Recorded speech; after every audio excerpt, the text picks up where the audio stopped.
leads at second base. So I've got a couple cones out to give a couple different scenarios from our bag.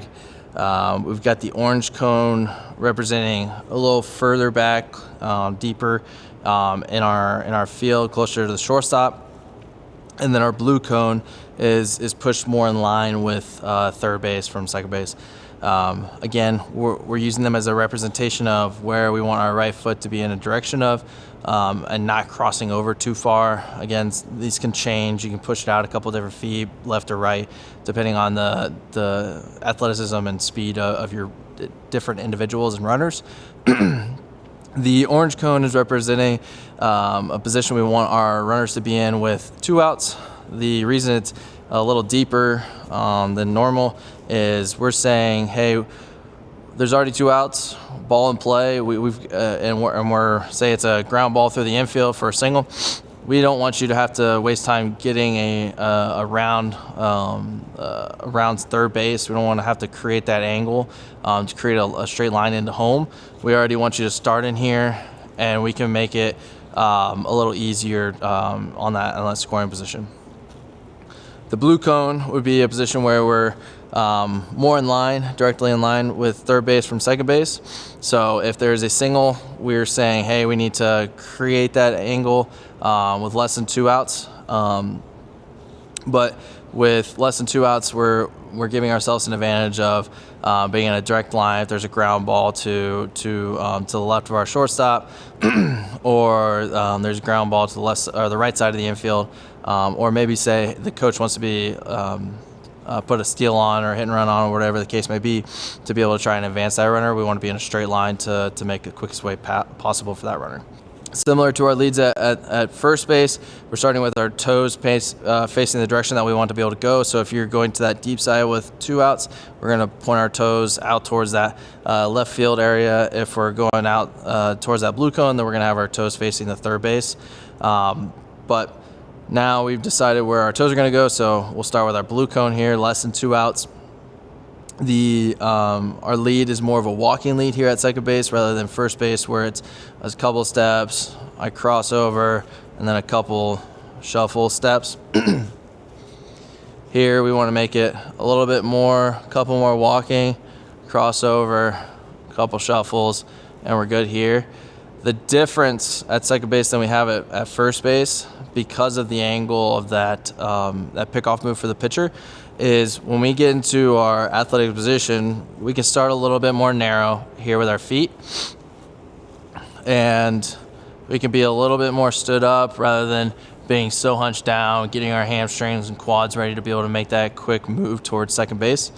The reason is we want to be athletic to be able to but we don't want to exert a ton of energy in our ready position.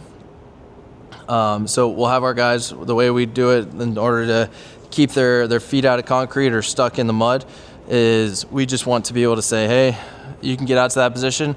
You can either rock back and forth, lift your feet, or just sway the hips. So that way you stay in that athletic rhythm, but more so you're not getting stuck in that quicksand, mud, concrete, however you want to phrase it. So again, we'll go out to that blue cone, couple steps, crossover, couple side steps, right here, a little bit more narrow. Still have a forward lean in our chest, at our hinge point, at our hips, and we're just rocking back and forth. You can find that nice rhythm that individual likes to do. We still have that right foot dropped back, our toes opened up, so that way we can make that quick move towards third base if needed. And then again, we'll come back in the middle. If we once we get there's no steal or anything on, we're just gonna go normal secondary, shuffle, and then stop. So everything's pretty normal from there, just like it is at first base. And then going towards our orange cone, so say there's 2 outs here in this situation. Gonna go a couple walking steps out here, a little crossover, and then same thing. We get our toe open, so our hips can be open on that first move. We're still staying in that nice little athletic rhythm state, and then shuffle, on that secondary with no sign on for our runner. So for a ground ball, when I'm taking my lead at shortstop,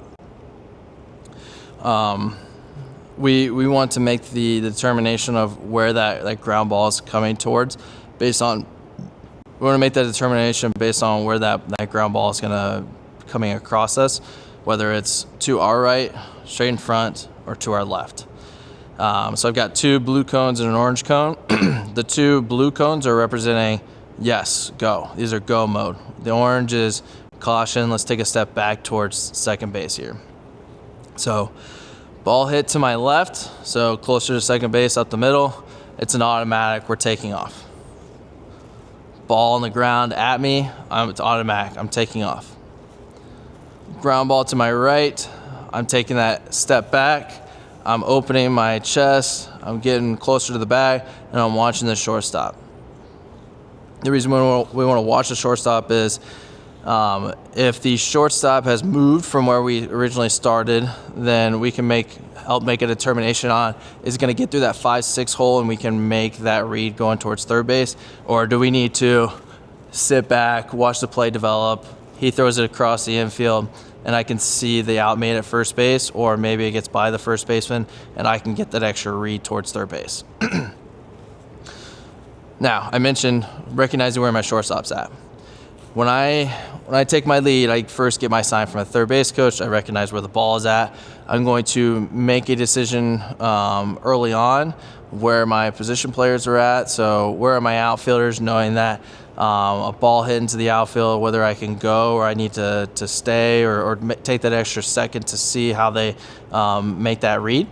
Or I can make a early determination on ball flight of being able to go and get that extra couple steps, and that might mean a safer route at the plate.